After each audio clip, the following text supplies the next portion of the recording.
سورہ نساء شریف کی ایک آیت ہے، آیت نمبر ہے 58۔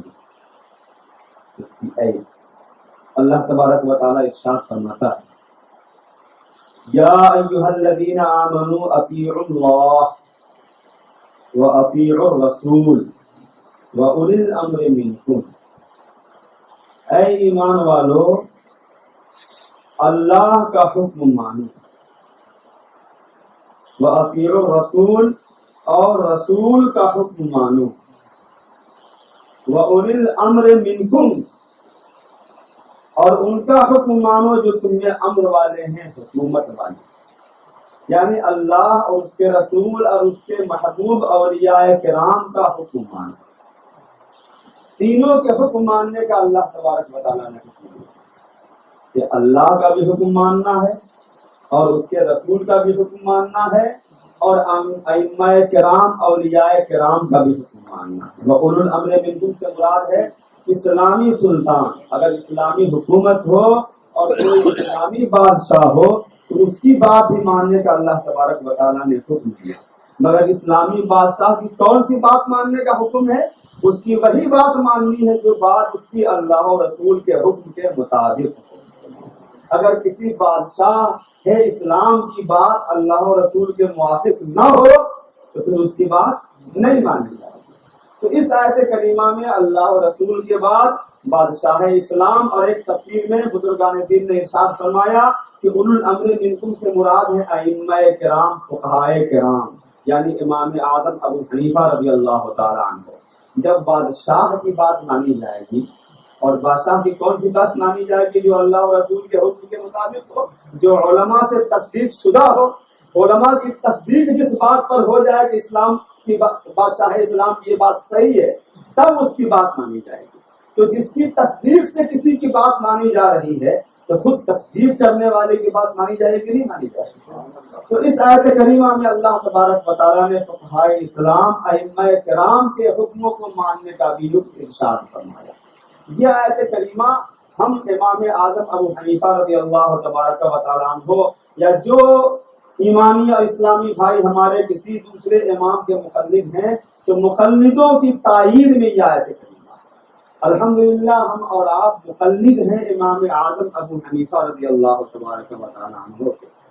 اعمال میں جو احکام ہے شریعت کے، نماز کے، روزہ کے، حج کے، زکوٰۃ کے، اس سلسلے میں جو احکام ہیں، جو قوانین ہیں، ان قوانین میں ہم پابند کن کے ہیں، مقلد کن کے ہیں؟ امام اعظم ابو حنیفہ رضی اللہ تبارک و تعالیٰ عنہ کے۔ عقائد میں نہیں، تقلید عقائد میں نہیں ہوتی، تقلید اعمال میں ہوتی ہے۔ جو ہم ایکشن عمل کا عبادت کا کرتے ہیں اس میں تقلید کی جاتی ہے، اس میں فالو کیا جاتا ہے۔ عقائد میں تقلید نہیں ہوتی۔ عقائد تو ان باتوں کو کہتے ہیں جن کا ثبوت صراحتاً واضح طور پر قرآن مقدس سے ثابت ہو اور جو حکم حدیث کریمہ سے ثابت ہو، تو وہ تو بالکل ظاہر باہر بات ہوتی ہے، اس میں کسی تقلید کی ضرورت نہیں ہے۔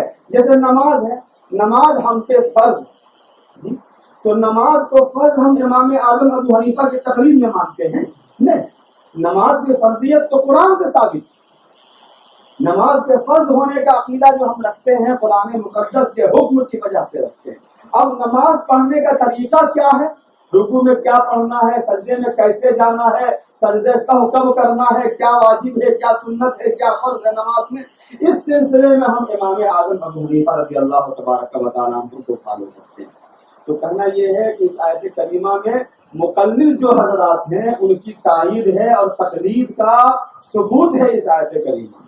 لہذا اس سے سمجھ میں آیا کہ بعض ذہنوں میں جو یہ آتا ہے یا جو شیطان وسوسہ ڈالتا ہے کہ ارے بھائی اللہ کا حکم ماننا چاہیے، اس کے رسول کا حکم ماننا چاہیے، قرآن اور حدیث ہمارے لیے سب کچھ ہے، قرآن میں سب کچھ ہے، حدیث میں سب کچھ ہے، پھر کسی تیسرے تھرڈ پرسن کی کیا ضرورت ہے، کسی تیسرے کو ماننے کی کیا ضرورت ہے؟ عام طور سے زمانے میں وہ لوگ جو کسی امام کی تقلید نہیں کرتے، پیروی نہیں کرتے، وہ یہی بات کہتے ہیں لوگوں سے کہ بھائی قرآن میں سب کچھ ہے، اللہ ارشاد فرماتا ہے وَلَا رَيْبَ وَلَا يَابِسٍ إِلَّا فِي كِتَابٍ مُبِينٍ، اور حدیث پاک میں بھی سب کچھ ہے۔ جب ان دونوں میں سب کچھ ہے تو ہمیں کسی تیسرے کو ماننے کی ضرورت کیا؟ لہذا ہم صرف قرآن کو مانتے ہیں اور صرف حدیث کو مانتے ہیں۔ تو یہ جو ذہن میں شیطان وسوسہ ڈالتا ہے یہ وسوسہ ہے، دھوکہ ہے، فریب ہے۔ مانا کہ قرآن و حدیث میں سب کچھ ہے مگر ان سب کچھ کو پانے کے لیے سب کا ذہن لائق نہیں ہوتا۔ ہر آدمی قرآن پاک کی حکمتوں اور حدیث پاک کی حکمتوں تک پہنچنے کی صلاحیت نہیں رکھتا۔ اگر قرآن میں صرف سب کچھ ہے، قرآن میں ایک فرقہ تو وہ ہے جو یہ کہتا ہے کہ قرآن ہی میں سب کچھ ہے، حدیث سے ماننے کی ضرورت نہیں، وہ اپنے آپ کو اہل قرآن کہتے ہیں، اور کچھ لوگ وہ ہیں جو اپنے آپ کو اہل حدیث کہتے ہیں۔ تو اہل قرآن کے زمانے میں وہ کہتے ہیں قرآن میں جب سب کچھ ہے تو پھر قرآن ہی کو صرف فالو کرو، پھر حدیث کی بھی کیا ضرورت ہے۔ حالانکہ اس آیت کریمہ میں اللہ تبارک و تعالیٰ نے ہمیں تینوں کو ماننے کا حکم دیا، فرمایا یا ایھا الذین آمنوا اطیعوا اللہ، اللہ کو مانو، قرآن کو ماننا ہے، یہ ثابت ہو گیا۔ پھر جو لوگ کہتے ہیں کہ صرف قرآن ہی کو ماننا ہے اور کسی کو نہیں ماننا، حدیث کو نہیں ماننا ہے، تو ان کا رد ہے۔ فرمایا واطیعوا الرسول، اور رسول کو مانو، ان کا حکم مانو۔ تو جو صرف یہ لے کے بیٹھے ہیں کہ ہم کو قرآن ہی کو ماننا ہے، ان کا اس آیت کریمہ بھی عمل ہو رہا، اس آیت کریمہ کے منکر ہو رہے کہ نہیں ہو رہے؟ اور قرآن کی کسی ایک آیت کا انکار، چاہے عملی طور پر ہو، چاہے بول کر ہو، کیسا بھی انکار ہو، وہ اسلام میں آدمی کو رہنے نہیں دیتا، آدمی اسلام سے آؤٹ ہو جاتا ہے، باہر ہو جاتا ہے۔ تو جو لوگ صرف قرآن کو ماننے کی بات کرتے ہیں وہ بھی غلط، کہ اللہ تو فرماتا ہے باقی رسول بھی آگے، رسول کو بھی مانو۔ اور جو لوگ یہیں تک محدود ہیں کہ قرآن کو مانو اور حدیث کو مانو، کسی اور کو ماننے کی ضرورت نہیں ہے، ان کا بھی رد ہے اس آیت کریمہ میں کہ آگے ارشاد فرمایا وَأُولِي الْأَمْرِ مِنْكُمْ، اور جو تم میں امر والے ہیں، علماء ہیں، فقہاء ہیں، ائمہ ہیں، مجتہدین ہیں، ان کی بھی بات مانو، ان کا بھی حکم مانو۔ تو الحمدللہ ہم اور آپ اس آیت کریمہ پہ عمل کرتے ہیں کہ اللہ کا بھی حکم مانتے ہیں، اس کے رسول کا بھی حکم مانتے ہیں، اور فقہاء ائمہ کرام کا بھی حکم مانتے ہیں، اور ہمارا یہ عمل عین قرآن مقدس کے مطابق جی۔ اور یہ ہمارا ہی عمل نہیں ہے، آپ ائمہ کرام تابعین کے دور کے بعد دیکھیں آپ تو سارے اولیاء کرام آپ کو مقلد ملیں گے، کسی نہ کسی امام کی تقلید کرنے والے ملیں گے۔ حضرت داتا گنج بخش رضی اللہ تبارک و تعالیٰ عنہ، ان کی وصال کو لگ بھگ 1000 سال ہو گئے، مگر وہ بھی مقلد ہیں امام اعظم ابو حنیفہ رضی اللہ تبارک و تعالیٰ عنہ۔ سیدنا غوث پاک رضی اللہ تبارک و تعالیٰ عنہ جو سلطان الاولیاء ہیں، غوث اعظم درمیان اولیاء کیوں محمد درمیان انبیاء صلی اللہ علیہ وسلم، اتنی شان بلند ہے غوث پاک کی، مگر وہ بھی مقلد ہیں امام احمد ابن حنبل رضی اللہ تبارک و تعالیٰ عنہ۔ حضرت خواجہ غریب نواز، جتنے اولیاء کرام ہیں، بڑے بڑے اولیاء کرام، وہ سب کے سب مقلد گزرے۔ تو اتنے بڑے بڑے اولیاء کرام جو چاہ لیں تو لاہور سے لوگوں کو کعبہ دکھلا دیتے ہیں، سبحان اللہ۔ ان کو تقلید کی ضرورت ہے، اور آج کل کے کچھ ذہنوں میں یہ بات آتی کہ نہیں ہم کو تو تقلید کی ضرورت نہیں ہے، قرآن و حدیث سے ہم سب کچھ سمجھ لیں گے۔ یہ پاسبل ہے؟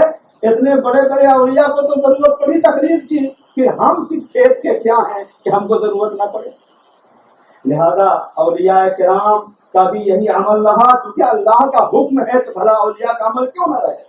انہوں نے قرآن شریف سے یہ حکم سیکھا اور اس پر عمل کیا کہ اللہ کو بھی ماننا ہے، اس کے رسول کو بھی ماننا ہے، اور فقہاء کرام ائمہ کرام کو بھی ماننا ہے۔ اچھا، جو لوگ یہ بات کہتے ہیں کہ قرآن و حدیث میں سب کچھ ہے تو کسی امام کو ماننے کی کیا ضرورت ہے، ان سے آپ پوچھیے کہ آپ قرآن حدیث پڑھ کے کہہ رہے ہو یا کسی سے سیکھ کے کہہ رہے ہو؟ یہ بھی ایک سوال ہے۔ پٹنہ میں جن دنوں میں رہتا تھا تو ایک مسجد ہے، ٹریننگ اسکول کی مسجد نہیں جاتی، تراویح کی نماز کے بعد ہمارے ایک بہت محترم دوست ہیں شاکر بھائی، انہوں نے مجھے فون کیا کہ محمد اب آپ یہاں تشریف لائیے۔ کیوں، کیا بات ہے بھائی کہ آپ آئیے نا، ایک غیر مقلد ہے، وہ کچھ سوالات کرنا چاہتا ہے، وہ سوالات سمجھنے کے لیے کرنا چاہتا ہے، جھگڑنے کے لیے نہیں، وہ سمجھنا چاہتا ہے، پلیز آپ آئیے۔ تو شاکر بھائی کی دعوت کرنے پہنچا مسجد میں، وہ لڑکا بہت ہائی کلاس میں پڑھتا تھا، ہائی ایجوکیٹڈ لڑکا تھا۔ اس نے کہا محمد صاحب ہم صرف سمجھنے کے لیے آپ سے کچھ سوالات کریں، ہمیں آپ یہ بتائیے، اور پٹنہ میں غیر مقلدوں کا جو امام ہے اس کا نام ہے عبدالسمیع جعفری، اہل حدیث غیر مقلدوں کا پیشوا ہے پٹنہ سٹی میں، اسی سے متاثر تھا وہ شخص، وہ لڑکا۔ تو مجھ سے کہا کہ آپ یہ بتائیں کہ قرآن میں سب کچھ ہے کہ نہیں؟ الحمدللہ سب کچھ ہے، قرآن خود کہتا ہے کہ ہم میں سب کچھ ہے، حدیث میں سب کچھ ہے۔ ہاں بالکل صحیح ہے، سب کچھ ہے۔ جب مولانا صاحب آپ خود کہہ رہے ہیں کہ قرآن و حدیث میں سب کچھ ہے تو پھر ہمیں کسی تیسرے امام کو ماننے کی کیا ضرورت ہے؟ یہ اس نے کہا. تو میں نے اور کچھ نہ کہا کہ پلس سے اسی سے پوچھا اچھا یہ بتاؤ باپو کہ یہ جو تم کہہ رہے ہو کہ قرآن میں سب کچھ ہے، حدیث میں سب کچھ ہے، کسی تیسرے کی ہم کو ضرورت نہیں ہے، یہ تم خود اپنے دماغ سے قرآن حدیث پڑھ کے کہہ رہے ہو یا کسی سے سیکھ کے کہہ رہے ہو؟ تو اس نے کہا کہ ہم کو مولانا سمیع جعفری نے بتایا. تو پھر میں نے پوچھا مولانا سمیع جعفری صاحب کیا ہے؟ قرآن ہے، حدیث ہے تو نہیں. وہ قرآن بھی نہیں ہے، حدیث بھی نہیں ہے، اسے تو ماننا نہیں ہے. تو پھر تم ان کو مانتے کیوں؟ تم کو تو نہیں ماننا چاہیے. جب یہ میں نے کہا تو اس سے کھڑا ہو گیا. اس نے کہا مولانا صاحب اب ہمیں کچھ نہیں سوال کرنا، ساری باتیں ہمیں سمجھ میں آ گئی، دماغ ہمارا کھل گیا. اب میں جاتا ہوں اپنی ماں سے کہوں گا، اس کی ماں سنیہ تھی، وہ سنی ماں باپ کا لڑکا تھا. اپنی ماں سے میں کہوں گا ماں آج میں سنی بن کر آ رہا ہوں. نعرہ تکبیر، نعرہ رسالت، نعرہ حیدری، نعرہ غوثیہ، فیض رضا جاری رہے گا. تو جو لوگ یہ کہتے ہیں کہ کسی کا حکم نہیں ماننا چاہیے، اگر ان سے آپ ایسے پوچھ لیں تو بالکل لاجواب ہو جائیں گے، کوئی جواب ہی نہیں. قرآن پاک میں سب کچھ ہے. مشہور شعر ہے اولیاء کرام کا، جمیع العلم فی القرآن لیکن تقاصر عنہ اصحاب الرجال. قرآن پاک میں سب کچھ ہے مگر لوگوں کے ذہن وہاں تک پہنچنے سے قاصر ہے. جس کا جتنا ذہن ہے وہ اتنا علم قرآن پاک سے حاصل کر لیتا ہے. غوث پاک کو بھی، حضرت داتا کو بھی ضرورت ہے تقلید کی، تو ہم کو اور آپ کو ضرورت کیوں نہیں؟ اور ضرورت ہے تبھی تو اللہ تبارک و تعالیٰ نے ارشاد فرمایا اے ایمان والو اللہ کو مانو، اس کے رسول کا حکم مانو، اور پھر اولیاء کرام ائمہ کرام کا حکم مانو. الحمدللہ اس آیت کریمہ پہ ہم عمل کرتے ہیں. اللہ تبارک و تعالیٰ مرتے دم تک ہم سب کو عمل کرنے کی توفیق مرحمت فرمائے.